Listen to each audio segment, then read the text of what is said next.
Bien le bonjour messieurs dames et bienvenue dans cette nouvelle case de votre calendrier de l'Avent de l'horreur. J'espère que vous êtes prêts à ouvrir votre case car nous allons partir pour un mystère très étrange et peut-être qui sait que vous pourrez apporter votre pierre à l'édifice de ce mystère encore aujourd'hui non résolu.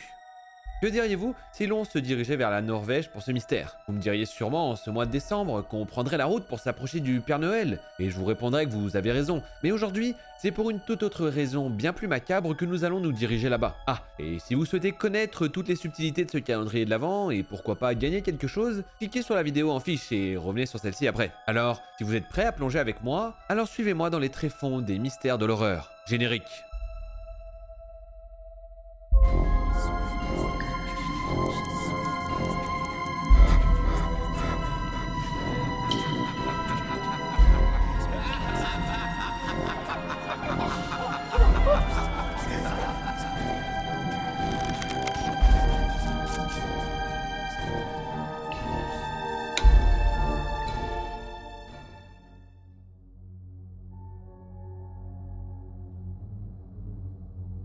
L'histoire débute au sein des fjords glacés de Norvège où se trouve la ville de Bergen, reconnaissable entre mille avec ses maisons de bois aux couleurs vives. Ces maisons donnent de la couleur et de la luminosité durant les longues nuits polaires qui sont encore plus assombries par l'ombre imposante de la montagne d'Ulriken, la plus haute des environs. Familiers de ce grand voisin qui culmine à 643 mètres d'altitude, les habitants de Bergen enfilent leurs chaussures de randonnée et s'arment de courage pour atteindre son sommet. Certains passent par la face nord pour admirer la vue sur le lac Svartediket. Pas ça, je vais pas y arriver, c'est des mots compliqués, hein, vous connaissez. Svartediket, à mon avis ça se dit pas comme ça, mais bon voilà.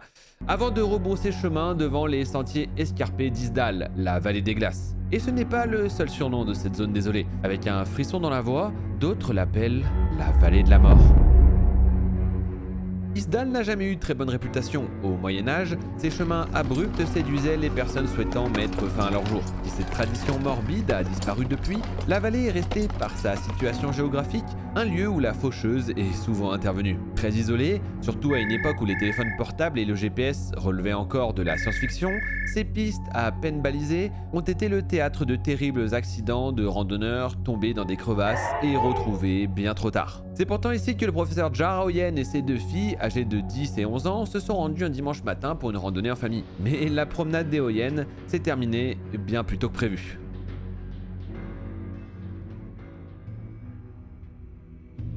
Entre de larges rochers, sur le côté du chemin qu'elles empruntaient avec leur père, les deux jeunes filles ont découvert le corps brûlé et recroquevillé d'une femme. Les bras crispés dans une position de boxeur, une position apparemment caractéristique des personnes immolées par le feu. Malgré le choc qu'ont pu ressentir les Oyen face à une telle situation, il a fallu prendre rapidement une décision, car en ce 29 novembre 1970, ils étaient les seuls à s'être aventurés dans la vallée d'Isdal. Il était alors impossible de prévenir la police par téléphone, car le premier modèle de téléphone portable n'allait être commercialisé que 13 ans plus tard, en 1983. Les jeunes filles et leur père ont donc décidé de redescendre en toute hâte à Bergen pour alerter la police, qui est arrivée sur les lieux quelques heures plus tard. La macabre découverte de la famille Oyen a été le point de départ d'une des affaires les plus mystérieuses du pays.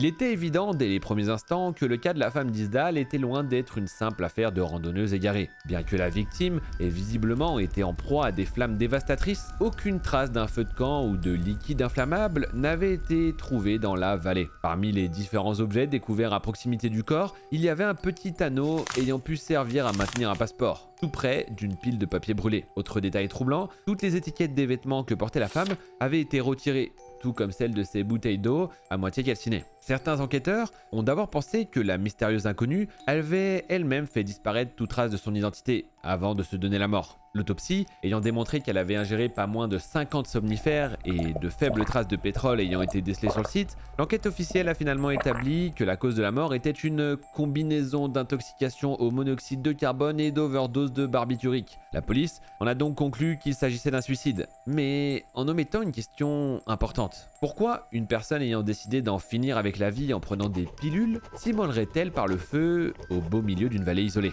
La plupart des personnes qui enquêtent de nos jours sur le mystère de la femme d'Isdal privilégient l'hypothèse d'un meurtre. Pour comprendre le mobile de ce crime probable, il faut percer un des plus grands mystères de ces affaires. Qui était la femme d'Isdal?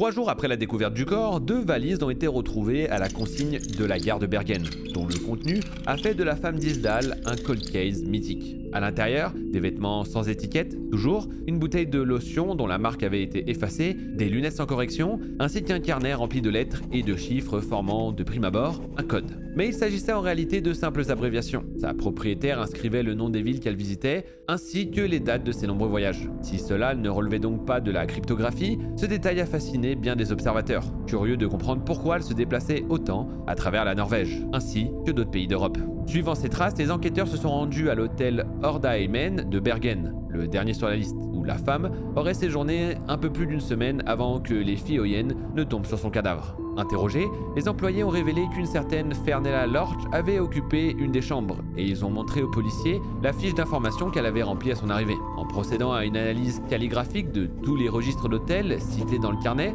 les enquêteurs ont constaté qu'elle s'était enregistrée dans une multitude d'établissements sous au moins 8 noms différents. La présentation d'un passeport étant obligatoire en Norvège pour obtenir une chambre, cela signifie donc que la femme d'Isdal était en possession de multiples faux documents lui permettant de se déplacer incognito. En ajoutant à cela les perruques, l'absence d'étiquette sur ses vêtements et sa présence dans une zone isolée de Bergen, parfaitement adaptée à un rendez-vous discret, la piste de l'espionnage était toute trouvée.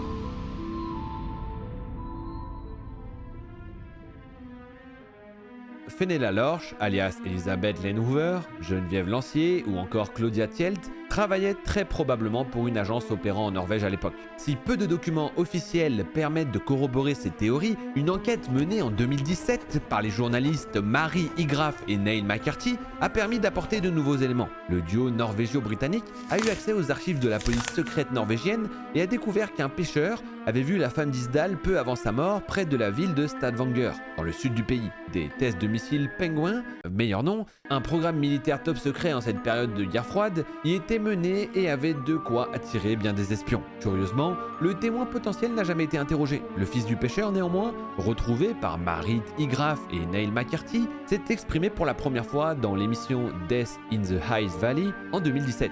Il y a raconté que son père avait reconnu la femme d'Isdal lors de la diffusion de son portrait robot dans les médias et qu'il l'avait vu quelques jours avant discuter longuement avec un officier norvégien près d'un site militaire. Quelques jours après avoir contacté la police alors qu'il était sur le point de prendre le train, 2 hommes se seraient approchés de lui sur le quai de la gare Stavanger. Ces derniers, qui appartenaient selon le fils du pêcheur à la police secrète norvégienne, lui auraient donné un couteau et un pistolet pour se protéger, sans toutefois lui révéler quelle était la nature du danger. Ce témoignage, bien qu'invérifiable, a entretenu l'idée selon laquelle l'inconnu d'Isdal était bel et bien lié à une affaire d'espionnage internationale. Reste à savoir pour qui elle travaillait, en se penchant sur le peu de choses que l'on sait de sa véritable identité.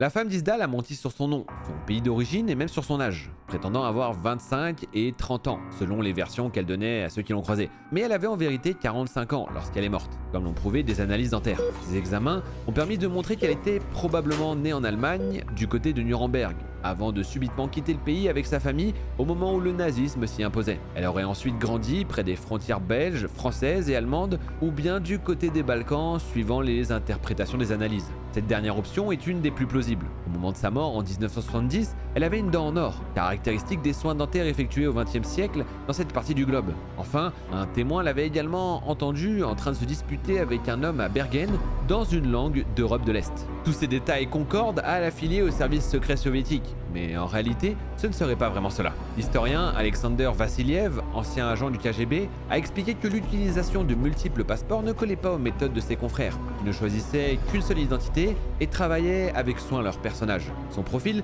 correspondrait davantage à celui d'un agent du Mossad, l'agence de renseignement israélienne, également très présente en Norvège pendant la guerre froide. Sa possible fuite durant son enfance des environs de Nuremberg, épicentre du nazisme, avait nourri les hypothèses selon lesquelles la femme d'Isdal était juive. Si cela correspondait effectivement au profil d'un agent du Mossad, ce point n'a à l'heure actuelle jamais été confirmé.